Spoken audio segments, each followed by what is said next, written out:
Coverage you can count on. KOMU 8 News starts now. This was definitely a curveball on our very first day of school this year. A suspect on the loose after a high-speed pursuit yesterday has closed schools in Osage County today. Good afternoon, everyone. I'm Taylor Freeman. And I'm Evie Allen. Thanks so much for joining us. Now, students and teachers in the Osage R2 district were kept home today because of a search for a fugitive. That's right. KOMU 8's Madison Ricks is there now and will tell us what went into that decision. But first, let's go straight through what happened that led to the cancellation. This afternoon, the Osage County Sheriff's Department announced Zachary Wheeler is still on the loose and he could still be in the area. And he's looking maybe potentially, they say, to steal a vehicle to escape. Now, this is a result of a high-speed chase that started on Highway 50 in Franklin County yesterday. Wheeler had outstanding warrants in Warren County for drug possession and unlawful use of a weapon. The chase ended in Osage County, where spike strips were used near the Highway 89 spur. The vehicle lost control, and Wheeler and two women tried to run. Sheriff's deputies were able to find the women, but Wheeler got away. The events also affected nearby places like the Osage County Public Library and State Tech in Lynn. Today, the library kept its doors closed but remained open. State Tech was able to stay open today. With law enforcement and kind of figured that it was completely safe to come back to school today. Now, students, faculty, staff, their safety is still the most important thing for all of us, but we do feel as though we can move on without any incident today. The Osage County Sheriff is encouraging people in the area to be vigilant and lock all doors and vehicles and call 911 if you see any suspicious activity. A never before seen halftime is coming to Faurot Field tomorrow night. And a big boost and an expansion for a local program to help kids in foster care.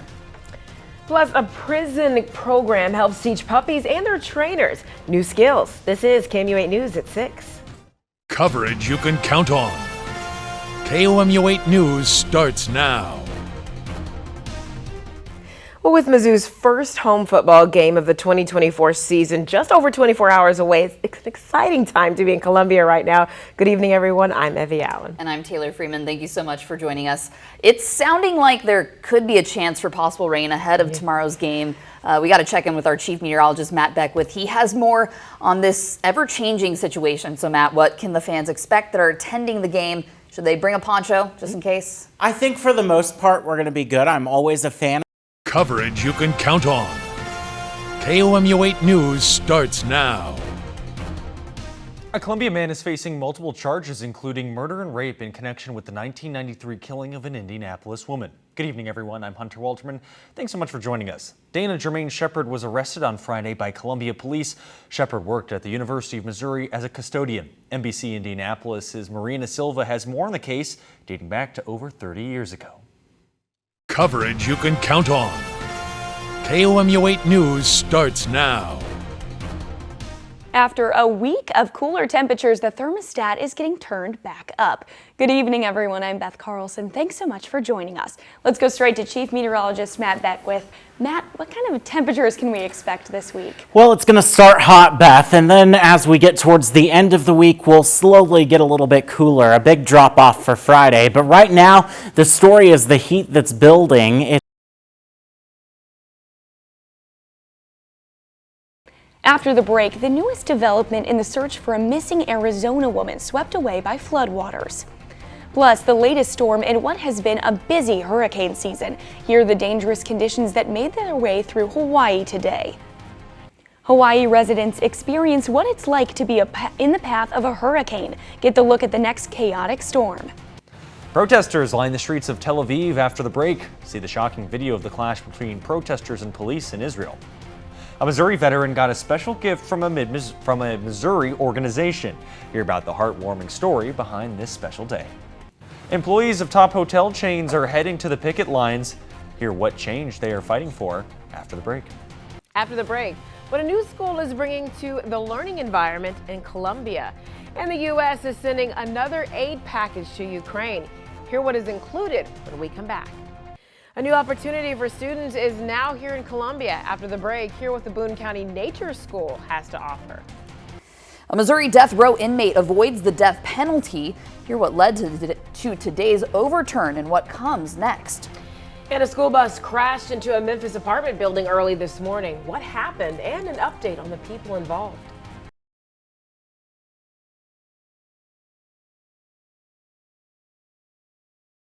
Never before seen halftime is coming to Faurot Field tomorrow night. And a big boost and an expansion for a local program to help kids in foster care. Plus, a prison program helps teach puppies and their trainers new skills. This is KMU8 News at 6. Coverage you can count on. KOMU8 News starts now. Well, with Mizzou's first home football game of the 2024 season just over 24 hours away, it's an exciting time to be in Columbia right now. Good evening, everyone. I'm Evie Allen. And I'm Taylor Freeman. Thank you so much for joining us. It's sounding like there could be a chance for possible rain ahead of tomorrow's game. We got to check in with our chief meteorologist, Matt Beckwith. He has more on this ever-changing situation. So, Matt, what can the fans expect that are attending the game? Should they bring a poncho just in case? I think for the most part, we're going to be good. I'm always a fan of planning ahead, but I think our rain chances are looking pretty slim. Let me take you through what I'm expecting. First, muggy tailgating. A heat index going to be near 100 degrees, highs in the low to mid 90s, and I do expect a few very isolated thunderstorms to develop. Here's a look at what precipcast and what the radar may look like. Just a couple of isolated thunderstorms. Don't necessarily take the location verbatim, but these are going to be very small, very short-lived. Most of us will not get anything. And then I think as we head into game time, we are looking dry. Right now, we are a little bit cooler than we were at this time yesterday, largely thanks to cloud cover that we saw this morning. Some clouds out there, even some thunderstorms in southeast Missouri. It's 87 degrees right now. Winds out of the east at 5 miles per hour. Your evening looking pretty comfortable. Temperatures going to be in the 80s at 8, the 70s by midnight. We'll take a look at the heat and the humidity exiting the region in my full first alert forecast. All right, thank you, Matt. Well, a Columbia nonprofit that helps kids in foster care will use new funding to keep up with the growing need. KMU8's Taylor Brooks is in studio now to tell us about the Heart of Missouri CASA's expansions plans. Taylor. The Heart of Missouri CASA has been helping local children within the foster care system for 19 years.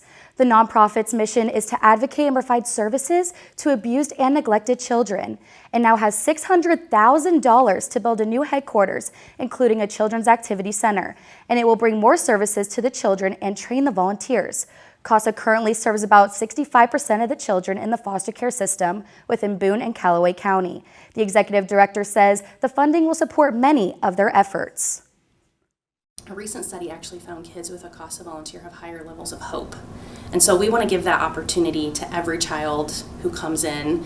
And so we just need more community support. We need more volunteers, and we need more funding to help support the recruitment and the training and the support of those advocates.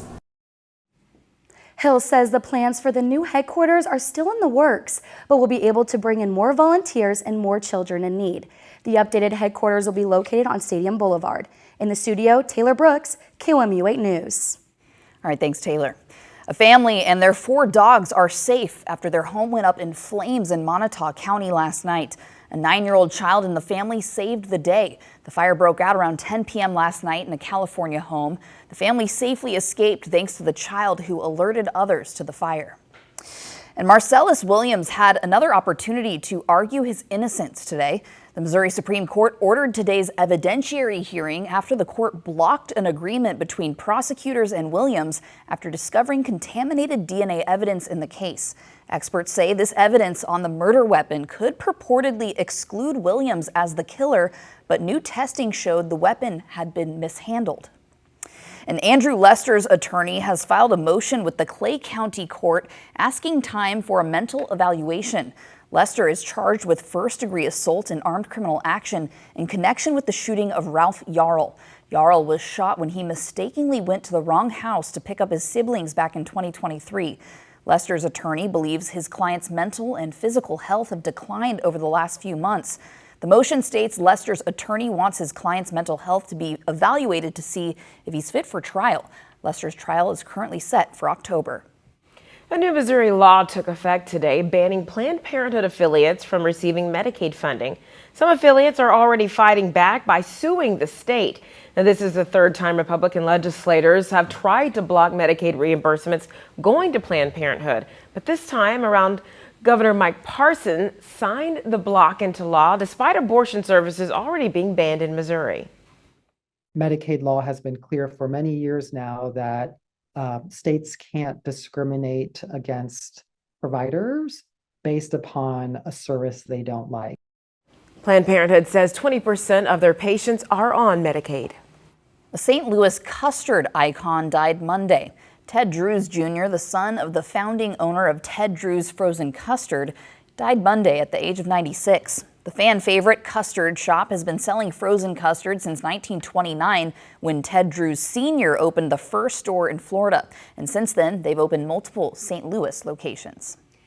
Mizzou football is back, and tomorrow night's home opener is officially sold out, and fans heading to the game are in for a special halftime show. KMU8's Braden Day is here to tell us more about why some of the action won't be on the field but in the sky. Braden.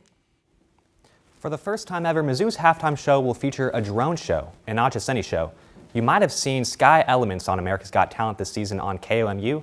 The act got a golden buzzer from Simon Cowell and advanced to the quarterfinals. Marching Mizzou has worked closely with the show organizers to pair the display with a performance on the field as well. 300 drones will be launched into the sky for the air display, and it's expected to go on for over 10 minutes. Sky Elements told us that they don't want to spoil the show, but assured us that it will feature many recognizable Mizzou-themed images. The Vice President of Business Development says you won't want to leave your seat. If you're at the game, stay around, stick for halftime. A lot of people are going to go in to get another drink, another snack, or maybe use the restroom. But I would say for this game in particular, it's a very worth your time to stick through halftime. Sky Elements has produced 60% of all drone shows in the U.S. Tomorrow night, you can watch it above the south end zone of Faro Field. Reporting in the studio, Braden Day, KOMU 8 News. Thank you, Braden. And of course, again, we want to remind you that we will be live from Faro Field for our Mizzou Extra Kickoff Special tomorrow night. KMU8 Sports Director Ben Arnett will have a preview of what's to come, plus a few special live guests. And it all starts at 6:30 right here on KMU8. Well, coming up still, puppies get training from a unique source. Hear how this program gives its trainers a sense of purpose and a new skill. Plus, President Joe Biden's student loan forgiveness plan just got another obstacle. Hear what comes next and what it means for those already enrolled. And we saw temperatures today reach the upper 80s. We didn't even get to the 90s. It was well above average, mainly due to that low. We're going to talk about a cooling trend into the holiday weekend coming up.